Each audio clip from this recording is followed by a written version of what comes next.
तो स्टूडेंट्स, चलिए आज देखते हैं क्लास 8 का साइंस चैप्टर नंबर 11 में जितने भी ऑब्जेक्टिव क्वेश्चन हो सभी ऑब्जेक्टिव क्वेश्चंस को करेंगे। तो इसमें देखिए जो भी ऑब्जेक्टिव क्वेश्चन करेंगे इसमें एग्ज़ाम में आने वाले क्वेश्चंस को करेंगे ताकि आपका एग्ज़ाम के लिए जो अगले मंथ एग्ज़ाम होने वाले हैं उसके लिए आपको काफ़ी हेल्प हो। इसलिए कोशिश कर रहे हैं कि सभी चैप्टर का सभी क्वेश्चंस ऑब्जेक्टिव क्वेश्चन जितना बनता है वो सभी क्वेश्चंस को आपको उपलब्ध करा दिया जाए ताकि आप अच्छे से तैयारी कर सकें। तो चलिए क्वेश्चंस की ओर बढ़ते हैं। यहाँ पर क्या कह रहा है कि बल के कौन कौन से रूप है। तो बल के कौन कौन सा रूप है, तो अभिकर्षण बल होता है, ये भी सही है। अपकर्षण बल होता है, ये भी सही है। तो यहाँ पर दोनों सही है तो कौन सा हो जाएगा, ए और बी, यानी कि ऑप्शन सी में दिया हुआ ए और बी, तो ऑप्शन सी सही हो जाएगा। अगला क्वेश्चन पूरा है कि बल का प्रयोग किस में परिवर्तन लाने में किया जाता है। तो किस में परिवर्तन लाने के लिए किया जाता है, तो अगर कोई वस्तु चल रही है या तो गाड़ी चल रही है तो उसमें ब्रेक लगाते हैं यानी कि बल लगा रहे हैं, तब क्या होता है वो गाड़ी धीरे हो जाता है, यानी कि गाड़ी गति में रहता है तो उसका गाड़ी की गति में परिवर्तन हो जाता है। यानी कि वस्तु की गति, कोई भी वस्तु का गति को परिवर्तन लाने के लिए उसमें क्या करते हैं, हम लोग बल लगाते हैं। अगला बोल रहा है कि बल की प्रबलता किससे मापी जाती है। तो बल की प्रबलता परिमाण से मापी जाती है। आगे क्वेश्चन बोल रहा है कि अपकर्षण का क्या अर्थ है। यहाँ पर अपकर्षण का क्या अर्थ है, तो अपकर्षण का मतलब धक्का देना, ठीक है, यानी कि बाहर धकेलना। और आकर्षण का मतलब पूछा जाएगा तो आकर्षण का मतलब अपनी ओर खींचना। नेक्स्ट बोला बल का उपयोग किस किस में होता है। तो बल का उपयोग कोई सामान उठाते हैं, खेलते हैं, धक्का देते हैं, तो ये सभी में होता है, यानी कि उपरोक्त सभी हो जाएगा। अगला क्वेश्चन बोल रहा है कि पेशीय बल को क्या कहते हैं। तो पेशीय बल तभी लग सकता है जब वो जैसे मान लेते हैं कोई वस्तु को उठाना है, तो इस वस्तु को उठाने के लिए इसमें क्या करना पड़ेगा, संपर्क इसमें यानी कि पकड़ना पड़ेगा, यानी कि संपर्क तो होगा इस वस्तु से, या कोई दीवार है इस दीवार को धकेलना है तो इसमें संपर्क लगाना पड़ेगा, संपर्क करना पड़ेगा तभी तो होगा, इसलिए इसे क्या कहा जाता है, संपर्क बल कहा जाता है। अगला क्वेश्चन बोल रहा है कौन बर्तनों की दीवारों पर दाब डालते हैं। तो कौन है जो बर्तन की दीवारों पर दाब डालता है, तो ठोस को तो जहाँ रख देंगे वो तो वहीं रहेगा। द्रव है कि पूरा हो जाता है इधर से उधर, अगर ये होता है तो ये दीवारों पर क्या करता है, दाब डालता है। जैसे पानी का टंकी मान लेते हैं तो उसको गाड़ी द्वारा ले जाया जाता है खींच के, तो जैसे ब्रेक मारेगा तो आगे वाला पानी कहाँ जाएगा, पीछे वाला पानी आगे जाके ये दाब डालेगा, आगे चला जाएगा। अगर अचानक स्पीड करेगा तो आगे वाला पानी अचानक पीछे आकर इसमें दाब डालेगा। तो इस तरह से द्रव भी दाब डालता है और गैस तो दाब डालता ही है। तो ए और बी दोनों सही, यानी कि ऑप्शन सी हो जाएगा। नेक्स्ट बोला किसी वस्तु पर बल लगने से उसकी आकृति में क्या होगा। तो उसकी आकृति में क्या होगा, बदलाव, प्रभाव, प्रयास, परिवर्तन, उसमें परिवर्तन हो जाएगा। और नेक्स्ट बोल रहा है कि हमारी मांसपेशियों में लगने वाले बल को क्या कहते हैं। तो उससे क्या कहते हैं, पेशीय बल, घर्षण बल, चुंबकीय बल, स्थिर बल। तो उसको क्या कहेंगे, पेशीय बल कहेंगे। अगला बोल रहा है कि दो सतहों के बीच संपर्क के कारण कौन सा बल उत्पन्न होता है। दो सतह है इसके बीच, ये दो सतह है इसके बीच संपर्क के कारण संपर्क हो रहा है, तो इससे जो बल लग रहा है उसको क्या कहते हैं, तो घर्षण बल कहेंगे।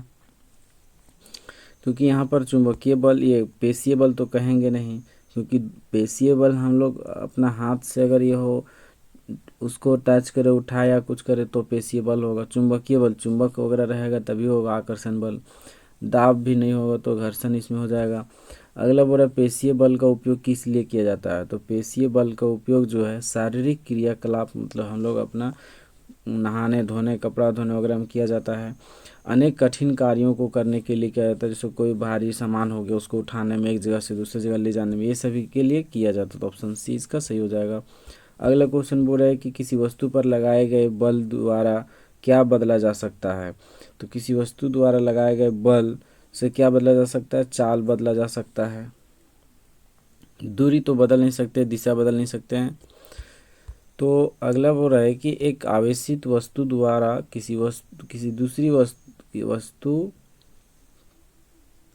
पर लगाया गया बल क्या कहलाता है। मतलब एक आवेशित वस्तु है, उसके द्वारा किसी दूसरे आवेशित वस्तु पर बल अगर लगाया जाता है तो क्या होता है, स्थिर वैद्युत बल होता है, यानी कि ऑप्शन बी इसका सही होगा। अगला क्वेश्चन बोल रहा है कि कील के नुकीले सिरे का क्षेत्रफल इसके शीर्ष की अपेक्षा कैसा होता है।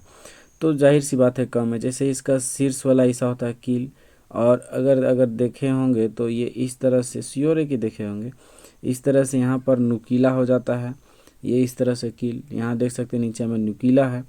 तो वही कह रहा है कील के नुकीले सिरे का क्षेत्रफल, नुकीले सिरे का क्षेत्रफल ये नीचे वाला हो गया बॉटम, और इसके शीर्ष यानी कि टॉप की अपेक्षा कैसा होता है, तो ये वाला क्या होगा, इसका क्षेत्रफल कम होगा। यही क्षेत्रफल कम होने के कारण यहाँ आसानी से कहीं पर कील मारा जा सकता है, तो ऑप्शन बी इसका सही हो जाएगा। अगला बोल रहा है किसी कोई भी वस्तु किस बल के कारण पृथ्वी में गिरता है, यानी कि हम लोग पृथ्वी पर से ऊपर अगर किसी वस्तु को फेंक देते हैं तो वो वापस यहाँ पर पृथ्वी पर ही आ जाता है। ये किस कारण से होता है, किस बल के कारण होता है, तो सब जानते हैं गुरुत्वाकर्षण बल के कारण, यानी कि ऑप्शन सी इसका सही होगा। ये नहीं हुआ है, ये रिपीटेड क्वेश्चन था। ये क्वेश्चन क्या बोल रहा है कि वस्तुएं पृथ्वी की ओर आकर्षित होती है, ठीक है, उसे कौन सा बल कहते हैं, यानी कि इसे, यानी कि नीचे की ओर ये आकर्षित होता है, इसे कौन सा बल कहते हैं। इसको आप कमेंट बॉक्स में कमेंट करके बताइए। इसका आंसर आपसे जानना चाहते हैं कि ये इतना आसान से क्वेश्चन आपको आता है या नहीं आता है। अगला क्वेश्चन देखिए, बोल रहा है कि हमारे चारों ओर के वायु के आवरण, हमारा पृथ्वी है, इसके चारों ओर क्या है, वायु है, जिसके कारण हम लोग जिंदा हैं। तो ये चारों ओर जो आवरण है वायु का, इसको क्या कहते हैं। तो इसका क्वेश्चन, इस क्वेश्चन का आंसर वातावरण, पर्यावरण, जैवमंडल, वायुमंडल। जैवमंडल किसे कहते हैं, जहाँ जल होता है। तो आपको बता दिए यहाँ पर ये वायु है, तो इसको क्या कहेंगे, आपको कमेंट करके बताना है कि इसका आंसर क्या होगा। और आई एम श्योर कि इसका आंसर आप लोग बताएंगे ज़रूर से ज़रूर। चलिए आगे देखते हैं क्या बोल रहा है, किसी वस्तु का समान दिशा में लगने वाला बल क्या होता है, तो क्या होगा, तो बढ़ेगा। अगला क्वेश्चन बोल रहा है कि निम्नलिखित में से कौन सा संपर्क बल नहीं है। तो ये संपर्क बल कौन सा नहीं है, चुंबक जो है सो एक दूसरे को आकर्षित करता है बिना टच किए, बिना संपर्क किए। अगला क्वेश्चन बोल रहा है दाब का ऐसा ही मात्रक, तो दाब का ऐसा ही मात्रक क्या हो जाएगा, पास्कल होगा। और यहाँ पर चलिए आगे देखते हैं क्या बोल रहा है कि निम्नलिखित में से किस वस्तु को गतिशील करने के लिए अधिक बल की आवश्यकता होती है। किस वस्तु को गतिशील करने के लिए अधिक बल की आवश्यकता होती है, तो लकड़ी का बक्सा, क्योंकि खुरदरा होता है, ठीक है। बाकी क्वेश्चन अगला देखिए क्या कह रहा है कि निम्नलिखित में से कौन सबसे मजबूत बल है। तो सबसे मजबूत बल गुरुत्वाकर्षण बल हो जाएगा, जो कि बहुत ज़्यादा पृथ्वी पर बल लगाकर रखा है। तो ये हो गया चैप्टर नंबर 11 का सभी क्वेश्चंस।